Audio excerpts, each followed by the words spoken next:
And I discovered that what people actually want from a politician is his ability to feel for them. ഞാൻ കണ്ടെത്തിയത്, ഞാൻ മനസ്സിലാക്കിയത് എന്താണെന്ന് വെച്ചാൽ, ജനങ്ങൾ ഒരു രാഷ്ട്രീയക്കാരിൽ നിന്ന് ആവശ്യപ്പെടുന്നത് അവർക്ക് ആ രാഷ്ട്രീയക്കാരന് അവർ പറയുന്ന കാര്യങ്ങൾ അനുഭവിക്കാൻ, മനസ്സിലാക്കാനുള്ള ഒരു കഴിവാണ് ജനങ്ങൾ ആഗ്രഹിക്കുന്നതെന്ന് എനിക്ക് മനസ്സിലായി. ഞാൻ കണ്ടെത്തിയത്, ഞാൻ മനസ്സിലാക്കിയത് എന്താണെന്ന് വെച്ചാൽ, ജനങ്ങൾ ഒരു രാഷ്ട്രീയക്കാരിൽ നിന്ന് ആവശ്യപ്പെടുന്നത് അവർക്ക് ആ രാഷ്ട്രീയക്കാരന് അവർ പറയുന്ന കാര്യങ്ങൾ അനുഭവിക്കാൻ, മനസ്സിലാക്കാനുള്ള ഒരു കഴിവാണ് ജനങ്ങൾ ആഗ്രഹിക്കുന്നതെന്ന് എനിക്ക് മനസ്സിലായി. And often this is not so obvious. പക്ഷേ ഇത് പലപ്പോഴും പ്രകടമല്ല. Somebody is only thinking and feeling about himself, his future. He can give a good speech.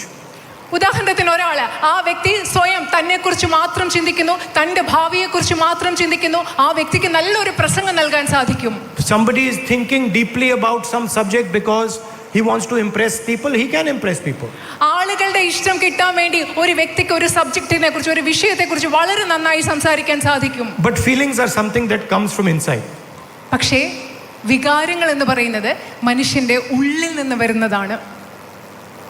It's an act of humility. വികാരങ്ങൾ എന്ന് പറയുന്നത് വിനയത്തിൽ നിന്നുണ്ടാകുന്ന ഒരു പ്രവൃത്തിയാണ്. So when you see a farmer, do you see a farmer or do you see a human being? ഉദാഹരണത്തിന്, നിങ്ങളൊരു കർഷകനെ കാണുമ്പോൾ നിങ്ങൾ കാണുന്നത് ഒരു കർഷകനെയാണോ അതോ അവിടെ ഒരു മനുഷ്യനെയാണോ നിങ്ങൾ കാണുന്നത്? Do you feel the fear that he is feeling